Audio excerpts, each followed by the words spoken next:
Hi, I'm Dan and welcome to Polar Currency and video number 34. This video explores the banknotes of Cuba from 1949 to 1961. As you can see by the video time, this one is a bit long, but trust me, it's worth your time. The 1950s represented a tumultuous time for Cuba of pre-revolution Castro with a myriad of contrasts. Beginning in the late 1940s, Cuba, specifically Havana, became Las Vegas before Las Vegas. Havana was the place to go with cheap flights and hotels, making Cuba a hotspot accessible to many Americans. Legalized gambling attracted tourists, but also organized crime that sought asylum from U.S. authorities.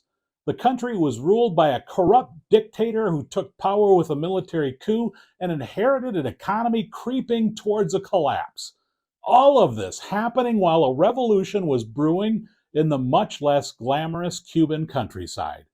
Now that's a potpourri of stories mixing together. And ironically, all of Cuba's currency highlighted heroes from a previous revolution. A curious foreshadowing of what was to come. Cuba's reputation as an exotic and permissive playground came about in the late 1920s.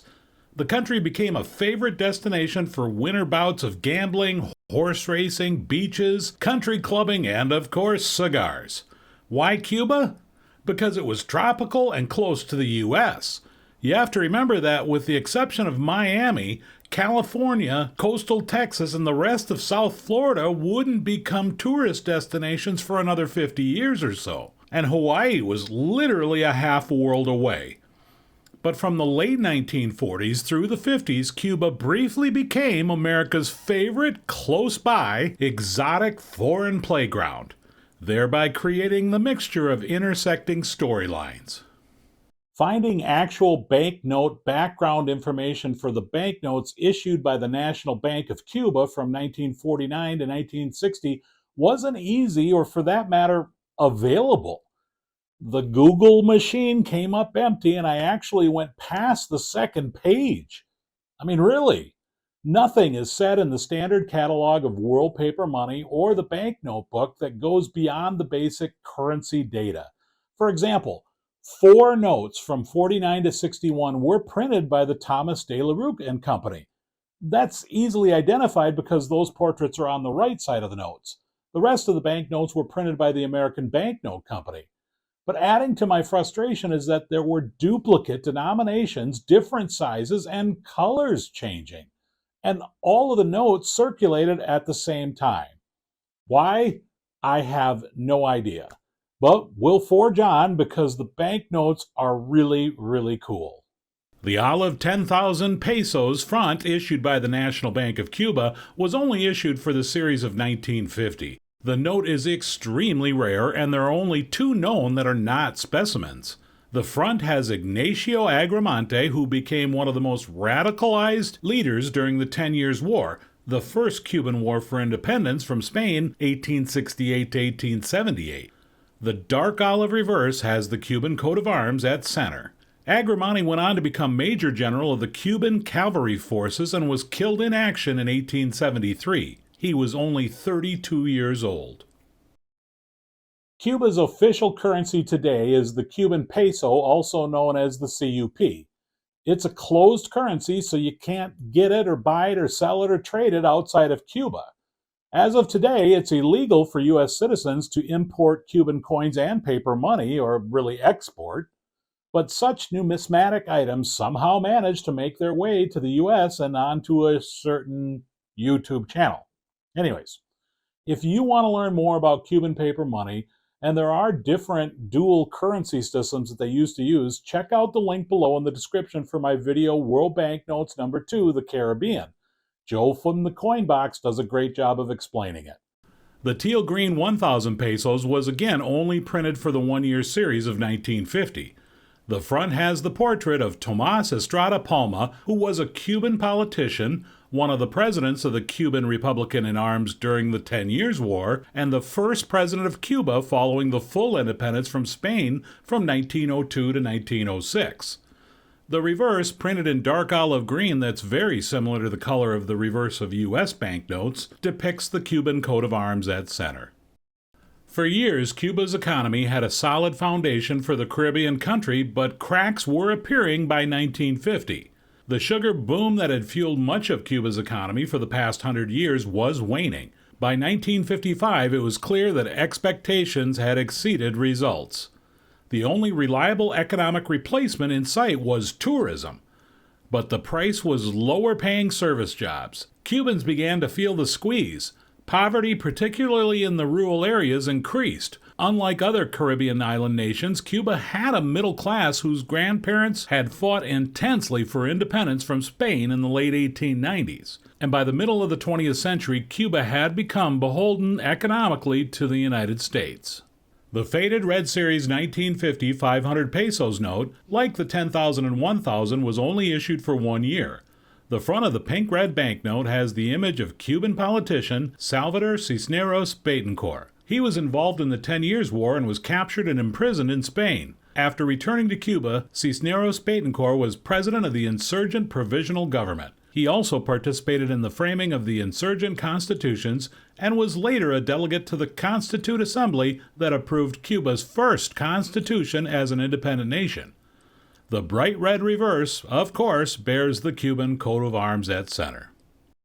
By the 1950s, U.S. financial interests included 90% of Cuban mines, 80% of its public utilities, 50% of its railways, 40% of its sugar production, and 25% of its bank deposits. Some $15 billion in today's money. That's a lot for a country of only 6.5 million people. American influence extended into the cultural realm as well. Cubans grew accustomed to the luxuries of American life.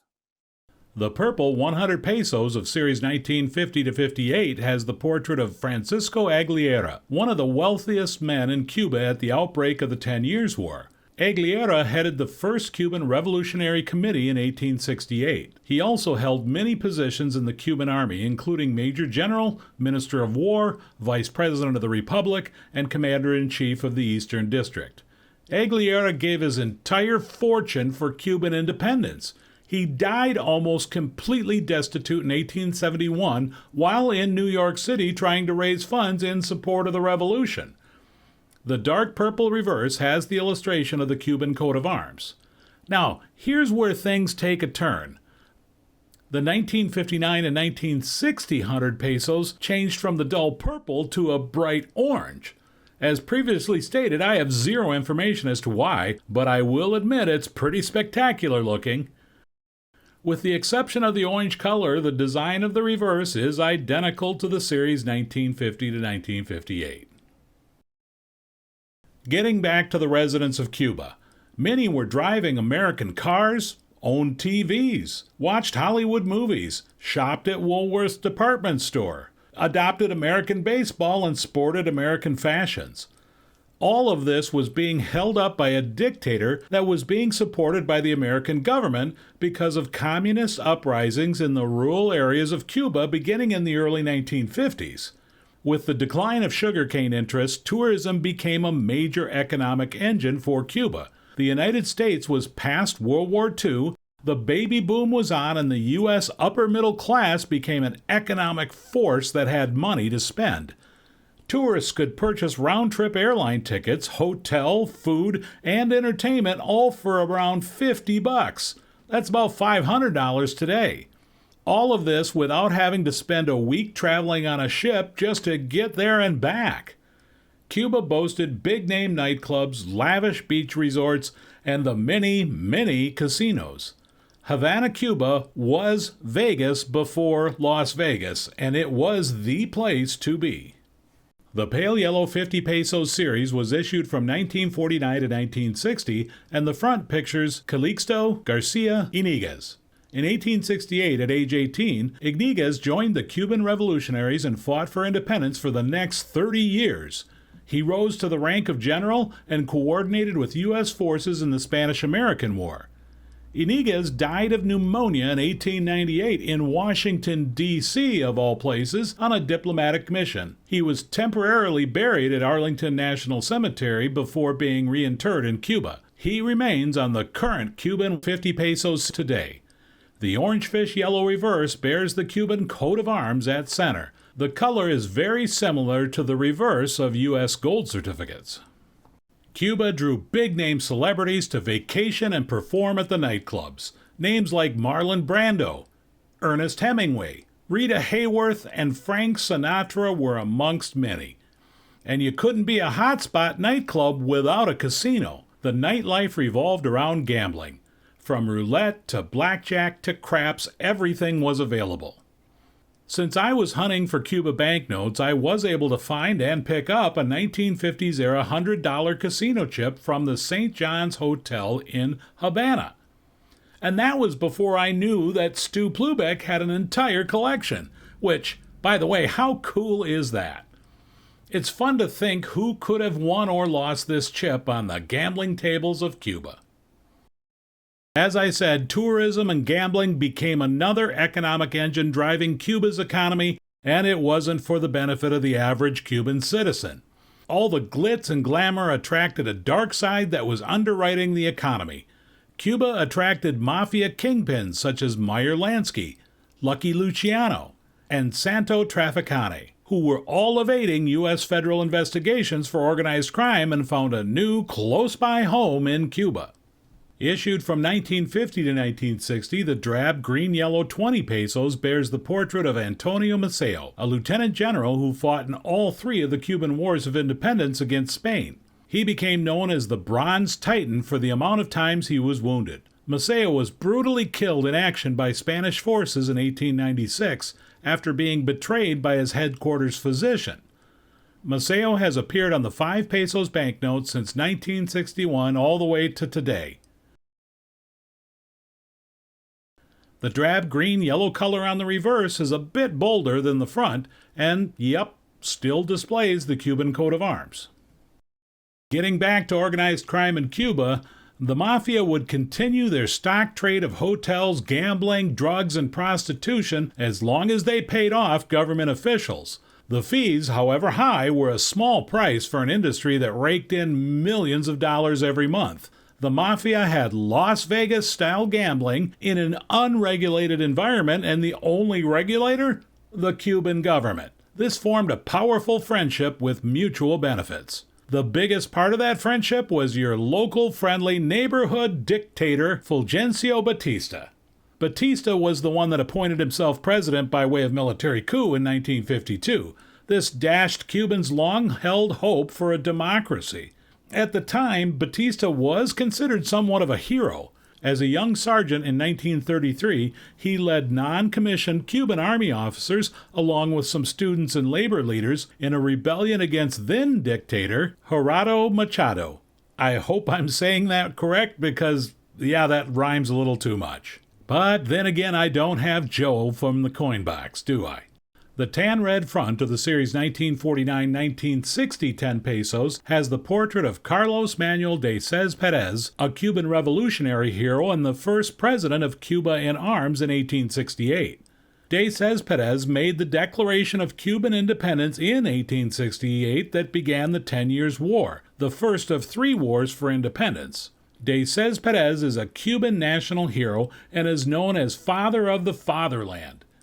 He was killed by Spanish forces in 1874. A few interesting footnotes is that his son briefly became president of Cuba during 1933, and de Céspedes is currently on the Cuban 100 pesos banknote. In the center of the red-maroon reverse, I think you can guess what it is the Cuban coat of arms. Now here things take a strange turn again. The Series 1956 to 1960 10 pesos circulated right along with the Series 1949 to 1960. The note has the same color scheme with the portrait of de Céspedes on the right, but the note was printed by the Thomas de la Rue and Company. Why circulate the same denomination on 2 different notes and change printers? Again, I've got nothing. The center vignette portrays the Damahagüey tree.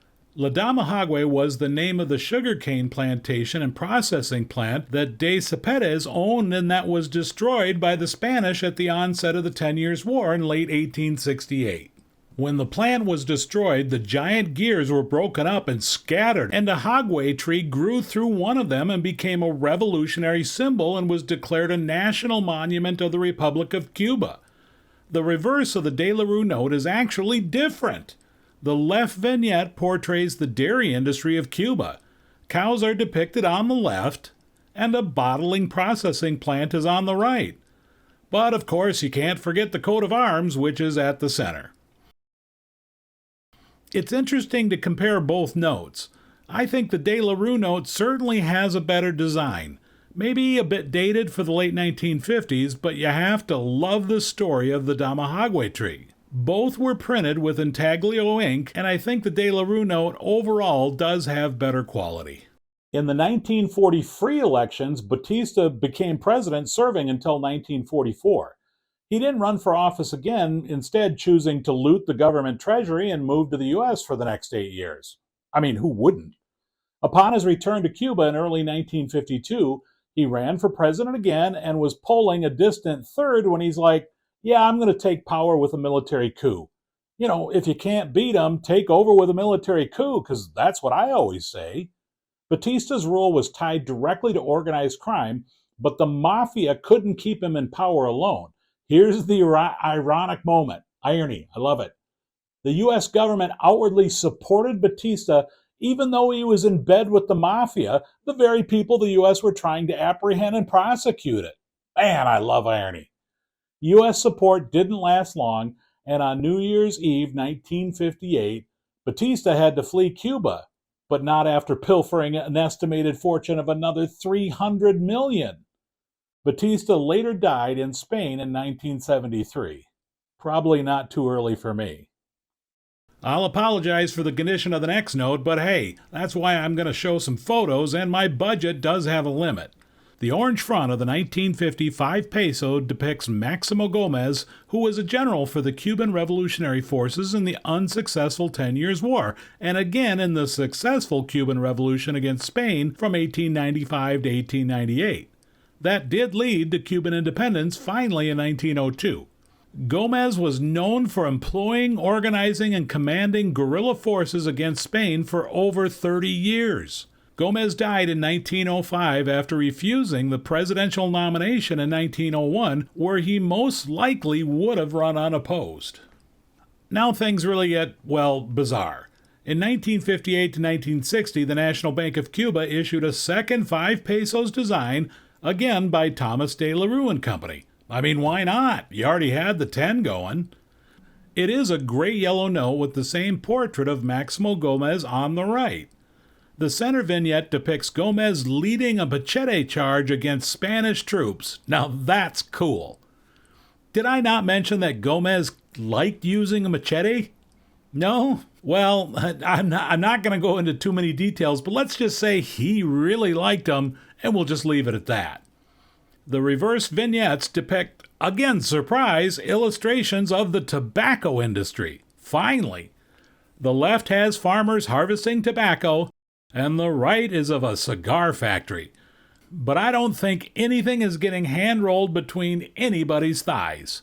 But I digress. But wait, there's more. There's a 5 pesos sidebar.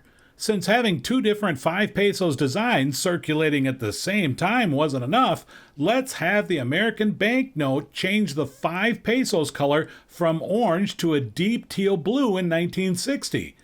No reasons provided to me, but it's identical in color to the 1950 1,000 pesos. And for this note's reverse, surprise, we're back to the same coat of arms of Cuba. I know you're all shocked. End of sidebar. All right, let's get back to Batista for a moment. There was another reason for the U.S. to support a corrupt tin-pot dictator with huge financial connections to organized crime. That reason? To stop the spread of communism that had been brewing in the hills of Cuba since the late 1940s. The world Western powers had already seen the Soviet Union's Iron Curtain fall on Eastern Europe and Korea. The U.S. was going to do almost anything to prevent a communist government from taking hold 90 miles off the coast of Florida. Eisenhower was the lucky president to have to grin and bear Batista for 6 long years. All that effort was for naught because of a rebel leader named Fidel Castro. All right, now we're finally down to the 1 peso banknote. Things just get totally out of control. I can't explain it, so we're just going to start at square one. The Series 1949-1960 1 peso measures 155 by 67 millimeters and is comparable to U.S. currency size. The black-on-blue underprint front has the portrait of Jose Marti, who was a Cuban poet, philosopher, essayist, journalist, professor, and publisher. Marti is considered a Cuban national hero. He was killed in battle against Spanish troops at the Battle of Dos Rios in Cuba's War of Independence in 1895. The deep blue reverse depicts the Cuban coat of arms, of course, at center, and again, this note was continually used through 1960. In 1953, Cuba issued a commemorative note celebrating the 100th anniversary of the birth of Jose Marti, with a front allegory representing Marti's Monte Cristo Manifesto, which outlined the issues to spur on independence of Cuba from Spain. The reverse uses a similar design as the Series 1949-1960 1 peso, only adding Marti's birth date along the left with a silhouette of the island of Cuba behind the coat of arms. My apologies for not having this banknote, but again, everybody's got a budget. The Series 1956-1958 1 peso is 30% smaller than the Series 1949-1960, measuring 130 by 56 millimeters. The front portrait of Jose Marti is on the right, with the center vignette of Marti's memorial located at Revolution Square in Havana. Depicted is the 358 star-shaped tower that surrounds a statue of Marti with 6 columns, and it's the largest monument to a writer in the world. The reverse has the depiction of sugarcane being harvested on the left, the Cuban coat of arms, of course, in the center, and the vignette at right shows a massive sugarcane mill. And who doesn't need a 4th 1 peso note? The Series 1959, about the same size as the Series 1956 to 1958 note, and it was only issued for 1 year. Like all 1 peso notes, it bears the portrait of Jose Marti on the right, along with a center illustration depicting Marti giving a lecture in Tampa, encouraging Cubans in Florida to join the revolutionary movement for Cuban independence in 1893. The reverse is identical to the 1 peso Series 1956 to 58. From 59 to 61, all 4 of the $1 pesos were issued and circulated at the same time. Jose Marti remains on the Cuban 1 peso today, as you can see by my possibly illegal 2008 1 peso note. I'm not going to go deep on Castro because the only part of the currency story that pertains to him is that he pulled the plug on the National Bank of Cuba formally in August of 1961 with his Socialist Planned Economy program. Castro was super generous about demonetizing the 1950s currency. He provided an entire 2 days for the good people of Cuba to convert their money, and they could only convert up to 200 pesos. What a great guy! I think we're all aware of how things went from there. I am going to take a couple pot shots here with a few questions like, was Castro any better than Batista? Did one dictator under the form of communism just replace another? Did Castro's communist government benefit the average Cuban any better over the past 6 decades? I don't have the answers, but... And that's all I have to say about that. All right, I need to backtrack a little bit here. It is interesting that all of the reverse sides of the notes printed by the American Banknote Company were similar, but they were different. I didn't notice at first because I couldn't see past the color through the coat of arms. The Republic of Cuba text font is different and uniquely placed on each reverse. The border lathe work and scrolling around the coat of arms is also very different. Even though the reverses all look the same, I am going to give the American Banknote Company kudos for all those subtle differences. I do have a short addendum to add, and this is kind of a shout out to Dustin Whitty. I added my very first fancy serial number to my collection, and it's from Cuba, a Series 1985 1 peso, which of course has Jose Marti on the front. And on the reverse is a vignette of Fidel Castro leading the Revolutionary Army into Havana in 1959. Woohoo! Now, if I'm correct, this note is a super radar with the serial number 003300. Yeah, it's only 6 digits, but I bet Dustin will still appreciate it. And if you're a fan of fancy serial numbers, I don't think there's anyone better out there than Dustin Whitty. He has an amazing collection of fancies. Stop by and give his channel a visit. Thanks for staying with me. The Cuban banknotes of the 1950s play a part in a tumultuous decade for that country. I mean, you really can't make this up. Dictators, tourism, celebrities, gambling, absurd U.S. politics, organized crime, a communist revolution, all with a beautiful tropical backdrop. How does that get better? As always, I appreciate your time, and if you like what you see, please hit the thumbs up button, feel free to leave a comment, and subscribe to the channel. We'll see you in 2 weeks, and thanks for checking in.